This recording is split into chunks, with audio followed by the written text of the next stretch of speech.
రాష్ట్ర గవర్నర్ రాధాకృష్ణన్తో ముఖ్యమంత్రి రేవంత్ రెడ్డి భేటీ అయిన నేపథ్యంలో మంత్రివర్గ విస్తరణకు ఈ నెల 4వ తేదీన ముహూర్తం ఖరారు చేసినట్టు తెలుస్తూ ఉంది.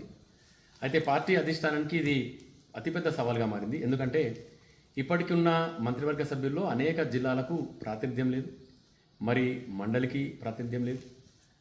ఈ రెండింటిని చేయడంతో పాటు మరి ప్రాంతీయ సామాజిక సమీకరణలను దృష్టి పెట్టుకొని చేయాల్సింది. అన్నిటికంటే ముఖ్యంగా పార్టీ ఎన్నికల సందర్భంలో వివిధ పార్టీల నుంచి వచ్చినటువంటి ముఖ్యమైన నాయకులకు ఇచ్చిన హామీలను కూడా దృష్టి పెట్టుకొని పార్టీ ఈ నిర్ణయాలు తీసుకోవాల్సి ఉంది. ఇది కొంచెం తీవ్రమైన సవాల్గా కనిపించిన నేపథ్యంలో పార్టీ వ్యూహాత్మకంగా ఒక ప్రకటన చేసింది. ఏంటంటే విధాన నిర్ణయంగా పార్టీ సింబల్ పైన గెలిచిన వాళ్ళకు మాత్రమే మంత్రివర్గంలో చోటు కల్పిస్తామని. దీంతో ఇతర పార్టీ నుంచి వచ్చిన వాళ్లకు ఎట్టి పరిస్థితుల్లో ఆ ఛాన్స్ లేదనే మాట వాళ్ళు చెప్పకనే చెప్పేసి ఒకటి తేల్చేశారు. అయితే అందరికీ అన్ని ప్రాంతాలను కానీ ఇటు సామాజిక వర్గం దీన్ని కానీ దృష్టి పెట్టుకున్నట్టయితే అందరినీ సాటిస్ఫై చేయలేమనేటువంటి ఒక ప్రాథమిక అంచనాతోటి పార్టీ వ్యూహాత్మకంగా ఇటు పిసిసి అధ్యక్షుడి నియామకంతో పాటు చీఫ్ విప్ నియామకాన్ని కూడా ఒకటే ఏకకాలంలో పూర్తి చేయాలని కసరత్తు చేస్తున్నట్టు తెలుస్తుంది. దీనివల్ల ఏంటంటే ఎక్కడైనా ఏదైనా సామాజిక వర్గాన్ని కానీ ప్రాంతానికి కానీ న్యాయం చేయలేని పక్షంలో మరొక చోట అకామిడేట్ చేసి అది ఎక్కడ అసంతృప్తికి చోటు లేకుండా పూర్తి చేయాలని భావిస్తాను. ఇందులో భాగంగా మండలి విషయానికి వచ్చినట్టయితే ఇటీవల కాలంలో మనం జీవన్ రెడ్డి గారి అలకను చూసాం. మనం జగిత్యాల ఎమ్మెల్యేను తనకు తెలియకుండా పార్టీ చేర్చుకోవడం, తనకి ఇష్టం లేకపోవడం, పార్టీ సభ్యత్వానికి కానీ ఇటు మండలి సభ్యత్వానికి కానీ ఆయన రాజీనామా చేయడానికి కూడా సిద్ధమయ్యారు. మంత్రులు చెప్పిన ఆయన అలక తగ్గకపోవడంతో మరి పార్టీ అధిష్టానం ఒక దశలో పూనుకొని ఆయనను బుజ్జగించింది. మరి అప్పుడు ఏ హామీ ఇచ్చింది? ప్రధానంగా మంత్రివర్గంలో తీసుకుంటానన్నది హామీ ఆయనకు లభించినట్టు తెలుస్తుంది. మరి ఇట్లా ఎన్నికల క్యాంపెయిన్ సందర్భంలో కూడా మక్తల్ ఎమ్మెల్యే శ్రీహరి గారికి రేవంత్ రెడ్డి ఒక హామీ ఇచ్చారు, ఖచ్చితంగా ఆయనను మంత్రివర్గంలో తీసుకుంటాం. ఆయన ముదిరాజ్ సామాజిక వర్గానికి చెందినవారు కాబట్టి బీసీ కోటాలో ఆయనకు కూడా దొక్కే అవకాశం ఉంది. ఇట్లా ఆశావాహులు కాంగ్రెస్లో దాదాపుగా ప్రతి జిల్లా నుంచి అందరూ ప్రయత్నం చేస్తుంటారు. ఇది మనం గత అన్ని దశాబ్దాలుగా చూస్తున్నటువంటి విషయమే. మరి అటు మంచిర్యాల జిల్లా నుంచి ప్రస్తుతం మంచిర్యాల జిల్లా నుంచి వివేక్ గారు కూడా గట్టి ప్రయత్నం చేస్తూ ఉన్నారు. ఆయన మీడియా నేపథ్యం ఉంది, ఒక పత్రికతో పాటు మీడియా ఛానల్ నడుపుస్తున్నారు. ఎన్నికల సమయంతో పాటు ఆ తర్వాత ముందు కూడా పార్టీకి వెన్ను దన్నుగా నిలిచారు ఆయన. మరి హైదరాబాద్ అత్యంత కీలకమైనటువంటి హైదరాబాద్ నుంచి మరి సాధారణ ఎన్నికల్లో ఎవరు గెలవకపోవడం, మొన్న జరిగినటువంటి ఉప ఎన్నికల్లో శ్రీ గణేష్ ఎస్సీ సామాజిక వర్గానికి చెందినటువంటి శ్రీ గణేష్ గెలవడం, మరి ఆయనకు హైదరాబాద్ ఖచ్చితంగా అవకాశం ఇవ్వాలంటే మాత్రం ఆయనకు ఒక ఛాన్స్ అనిపిస్తుంది. ఇట్లా అనేకమైనటువంటి ఆశావాహులు ఉన్నారు.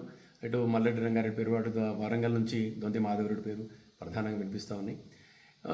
ఎన్నికల హామీలో భాగంగా నాకు కూడా ఖచ్చితంగా మంత్రివర్గమే కాదు, ఏకంగా హోంమంత్రే నాకు కావాలని ఇటు కోమటిరెడ్డి రాజగోపాల్ రెడ్డి గారు కూడా బహిరంగంగానే డిమాండ్ చేస్తూ ఉన్నారు. ఒకవేళ అదే జరగాలనుకుంటే పార్టీ అధిష్టానం అంతకుముందుకు రేవంత్ రెడ్డి నియామకానికి ముందు కోమటిరెడ్డి వెంకటరెడ్డి తీవ్రంగా పిసిసి అధ్యక్ష పీఠం కోసం ప్రయత్నం చేసి విఫలమయ్యారు. మరి పార్టీ అన్నింటిని దృష్టిలో పెట్టుకుంటే కనుక ఒకవేళ ఆయనకు పిసిసి అధ్యక్ష పీఠాన్ని కట్టబెడితే మరి ఆయన సోదరుడైనటువంటి రాజగోపాల్ రెడ్డిని మంత్రివర్గంలోకి తీసుకునే అవకాశం కూడా లేకపోలేదు. ఇట్లా సామాజిక వర్గాలు ఇటు ప్రాంతీయ సమీకరణాలను దృష్టిలో పెట్టుకొని అన్నిటినీ కూర్పు చేసే ఇది ఉంది. అయితే ప్రధానంగా ముఖ్యమంత్రి రేవంత్ రెడ్డి తనకు రెండో పవర్ పాయింట్ లేకుండా చూసుకునే ప్రయత్నాల్లో తన ప్రయత్నం తాను చేస్తున్నట్టు తెలుస్తోంది. ఆయన ముఖ్యంగా అద్దంకి దయాకర్ను, తన వర్గానికి చెందినటువంటి అద్దంకి దయాకర్ను, ఎస్సీ వర్గానికి చెందినటువంటి అద్దంకి దయాకర్ను పిసిసి అధ్యక్ష పీఠంపై కూర్చుంటబెట్టేందుకు అధిష్టానంతో ఇప్పటికే ప్రతిపాదించి ఒక దఫా మెప్పించే ప్రయత్నం చేసినట్టు తెలుస్తూ ఉంది.